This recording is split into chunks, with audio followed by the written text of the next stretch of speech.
game? Just anything jump out to you? Not really, no. Pretty much what we saw. We just got a lot to work on.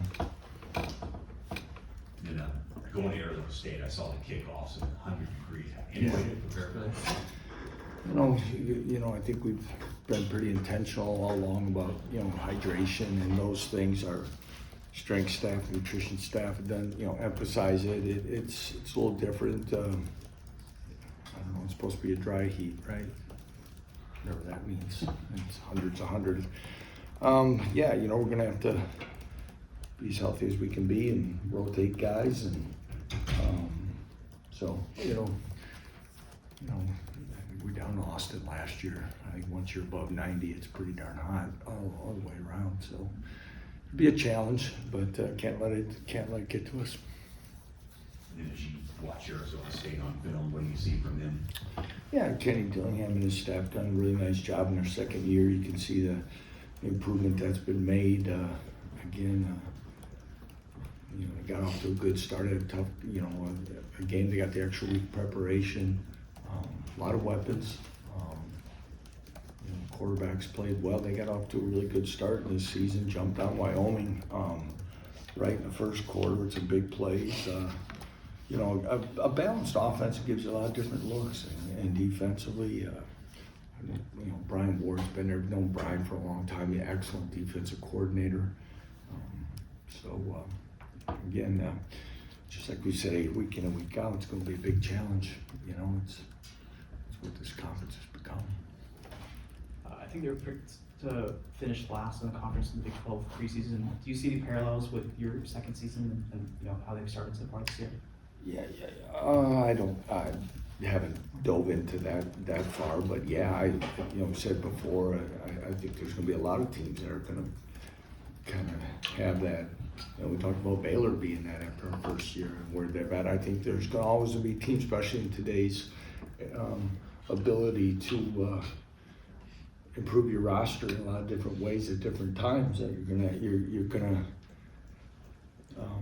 surpass expectations, or sometimes the latter or the other that you don't, and that's what's making I think college football across the board is going to have a lot of those games that you see sometimes happening. At this point in the season, just what are the main areas where you'd like to see the offense improve? I looked at a lot of our stuff. Statistically, we're not that far off from last year.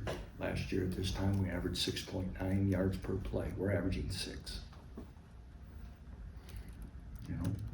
Right now our turnovers have hurt us. I don't think the turnover late in the game was the issue. There's some execution issues of consistency. That's pretty much been. We addressed a lot of those things today with our guys about areas of improvement, and we'll continue to work at it. And we talked about this a little bit on Saturday, but just working Calvin more in rotationally, just what's the process been like of getting him back up to speed and doing that? He's once he's been cleared to practice, he's been in every meeting, he's been in every practice, and we've decided that we'll rotate Bryce at both and keep working him in, just like I said Saturday.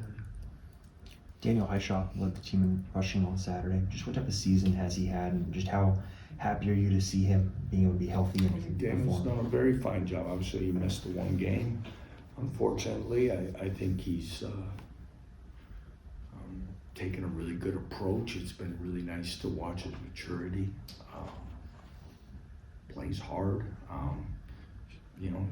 I like the way he walks into the building every day and goes about it, and I'm really happy for him.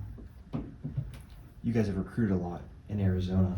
Does having a night game allow you guys to go out on a Friday before to watch high school games down there? Well, it's a 5 o'clock game, so I don't know if that's evening, but we'll try to get to some games.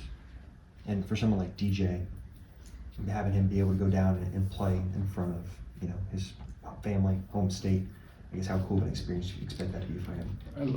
I'd say anytime any player can go back to his home state and play in front of people, I think it'd be pretty exciting. I'm sure he'll be really excited, and he keeps taking positive steps in his game. I think he played his best game to date last week, and hopefully, you know, he continues to progress. He's going to keep showing up more and more.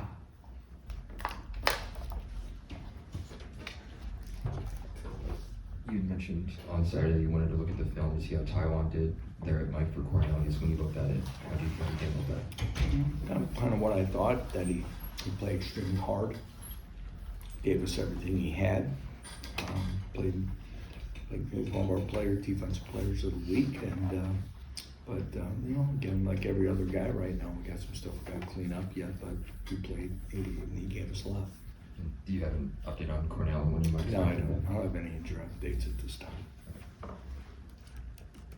Lance, have you had a season like this where so many close games that you've just not been able to find a way? And if so, can you draw on that from your past or help your players kind of see what happens there?